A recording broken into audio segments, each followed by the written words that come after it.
सभी को मेरा नमस्कार। दोस्तों, आज मैं फिर से आपको सुनाने के लिए एक हिंदी कथा लेकर आया हूँ जिसका नाम है कमियाँ। कोई भी बात होने पर दूसरों में नुक्स निकालना बहुत आसान है। सारा ब्लेम दूसरों पर डाल देना बहुत आसान है।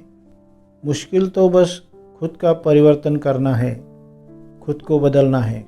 अपनी सोच को, अपने स्वभाव संस्कारों को बदलना यह मुश्किल है।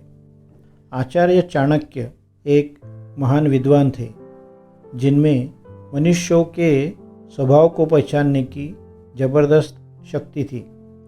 इसी सिलसिले में उन्होंने बताया कि मनुष्य अपने जीवन का ज़्यादातर समय दूसरों की कमियां या दोष ढूंढने में खराब कर देते हैं।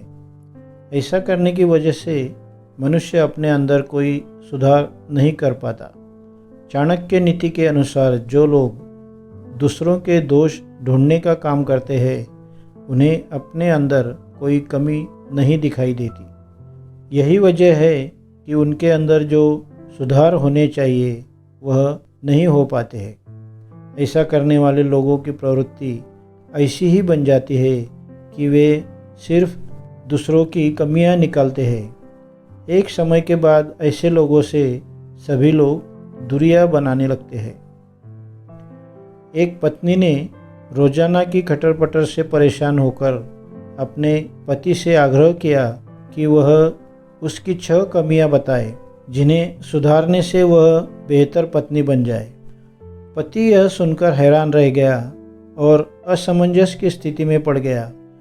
उसने सोचा कि मैं बड़ी आसानी से उसे 6 ऐसी बातों की सूची थमा सकता हूँ जिसमें सुधार की ज़रूरत है, और ईश्वर जानता है कि वह ऐसी 60 बातों की सूची थमा सकती है जिसमें मुझे सुधार की ज़रूरत है। पति ने कुछ सोच कर कहा, मुझे इस बारे में सोचने का समय दो, मैं तुम्हें सुबह इसका जवाब दे दूंगा।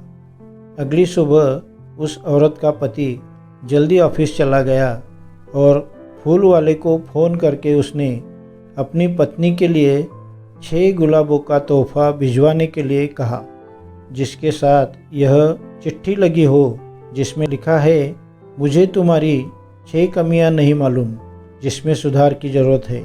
तुम जैसी भी हो मुझे अच्छी लगती हो।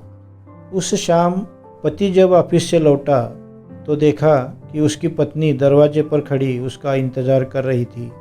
उसकी आंखों में आंसू भरे हुए थे। यह कहने की ज़रूरत नहीं थी कि उसके जीवन की मिठास कुछ और बढ़ गई थी। पति इस बात पर बहुत खुश था। पत्नी के आग्रह के बावजूद उसने उसकी 6 कमियों की सूची नहीं दी। इसलिए यथासंभव जीवन में मौका मिले जब सराहना करने में कंजूसी ना करे, और आलोचना से तो बचकर रहने में ही समझदारी है।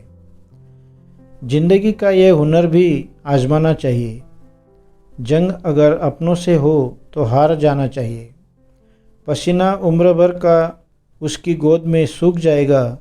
हमसफ़र क्या चीज़ है ये बुढ़ापे में समझ आएगा।